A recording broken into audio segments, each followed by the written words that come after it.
Ville de Tiassalé, dans la région de l'Agnébi-Tiassa, au nord d'Abidjan. 2 semaines après l'élection présidentielle du 31 octobre 2020. Forte de ses 48 000 habitants, représentatifs de tous les groupes ethniques de la Côte d'Ivoire et des nationalités de la sous-région ouest africaine, cette ville n'est pas tombée dans la violence. Les images et l'animation sur le marché de la ville en disent long. Comme tous les jours, Ayoua est venue faire son marché. Elle négocie avec les vendeuses pour avoir les meilleurs prix. Non, les gens ne se sont pas affrontés ici. À Tiassalé, rien ne s'est passé ici. Ce chauffeur de tricycle connaît bien la ville et ne dit pas autre chose. Il y a eu des palabres dans les autres coins. Selon moi, ici, il n'y a pas eu de palabres parce que nous cultivons ici l'amour, nous cultivons ici la paix. Ce n'est pas un hasard que la ville de Tiassalé est jusque-là à l'abri des violences électorales. Pour l'heure, le système de prévention de conflits communautaires mis en place par les autorités administratives et les élus locaux se révèle efficace. Pour en savoir davantage, nous mettons le cap sur la mairie. Le maire de la commune, Assali Tiomoko, et ses collaborateurs préparent une visite de terrain. Où est-ce qu'on va aujourd'hui? Quelles sont les communautés qu'on rencontre? Et quelle est la suite de ce qu'on va faire toute la journée? En route pour rencontrer la trentaine de chefs de communautés de la ville, le maire nous déroule sa stratégie de prévention, de gestion des crises et de conflits communautaires. On a réactivé toutes les associations qui ne fonctionnaient pas. Et donc vous avez l'association des chefs de communauté, vous avez l'association des femmes dans chaque quartier, vous avez les présidences des jeunes dans chaque quartier. Et on a mis récemment en place le conseil de quartier. Et donc ces personnes sont des relais qui travaillent dans les quartiers et qui donnent information à chaque instant au maire sur l'évolution des choses dans le quartier.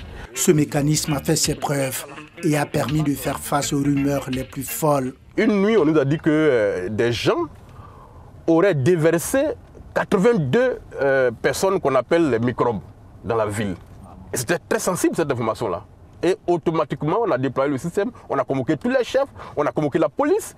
Et ensemble avec la mairie, on a fait le tour de tous les hôtels de la ville, puisqu'on disait que les microbes étaient dans les hôtels. Et comme les chefs étaient là, comme les présidents des jeunes étaient là, et qu'ils ont vu eux-mêmes que c'était une fausse information, le lendemain, cette rumeur-là a disparu. Au quartier prof, le maire est le bienvenu. Passé les salutations d'usage, débutent les échanges avec le premier magistrat de la ville. Kwanda Draman, le chef de la communauté CEDEAO, expliquait comment il a dénoué des crises à son niveau. Le 31, le dimanche nuit, à 1h du matin, j'ai été interpellé par nos communautés et qui m'ont été informés qu'il y avait eu des attaques à 10 micros. Que précisément les micros sont arrivés, ils sont déjà battus 2 et sont ligotés 3. Alors donc les gens viennent dans leur village. Alors à ces gens-là, qu'est-ce qu'ils font? J'ai dit, bon, ok, j'ai compris. Ne touchons pas quelqu'un, restez tranquille.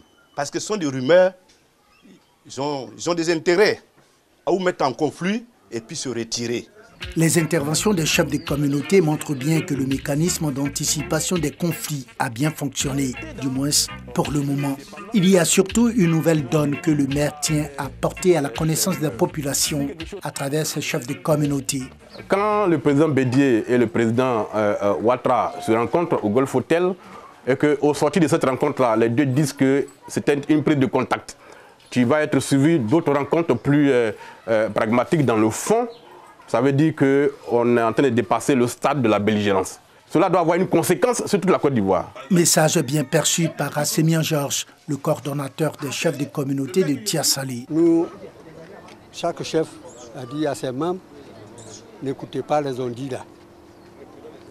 Les ondits là, c'est des fausses rumeurs. N'écoutez pas tout ça là.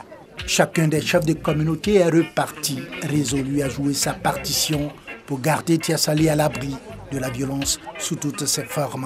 En plus de la coordination des chefs de communauté, le mécanisme mis en place par le maire se prolonge sur le terrain à travers des présidents de conseils de quartier et les présidents des jeunes. Le directeur socio-culturel de la ville nous conduit au quartier Baoulé. Lorsque nous allons jouer au ballon, nous avons des terrains de foot ici. Après le match, nous nous retrouvons parce qu'ici, c'est un quartier de la ville. Mais nous vivons comme un village, comme vous l'avez remarqué. Voici le message que nous leur portons. Nous ne voulons pas de violence dans notre quartier. Et je voulais profiter de l'occasion pour dire merci vraiment à tous ces jeunes qui ont vraiment saisi le message de la paix. En début d'après-midi de ce vendredi 13 novembre, les délégations d'organisations de femmes et de jeunes répondent à la convocation du maire relativement aux menaces de violence qui guettent la ville. Il y avait effectivement des rumeurs, mais il y a des velléités de mettre du désordre à Tiasalé, effectivement. Mais grâce à l'apport de la population, des autorités, le maire, ainsi de suite, je pense qu'on a pu pallier au plus difficile. Ici, comme à toutes ces rencontres avec les populations, Assalé Tiemoko appelle les populations à laisser la politique aux politiciens. Les élus locaux ne sont pas les seuls au front pour épargner les populations de la violence. À l'échelle du département, le préfet surveille la situation comme du lait sur le feu. Habituellement, quand les populations ne sont pas contentes ici, ils ferment l'entrée du pont. Et ça crée beaucoup d'embouteillages.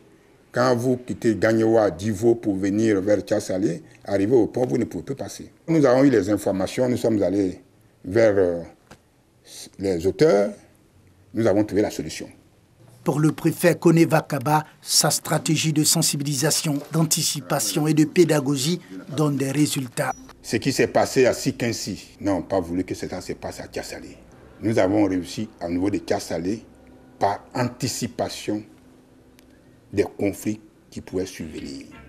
La synergie des actions a permis d'épargner la ville de Tiasalé des violences.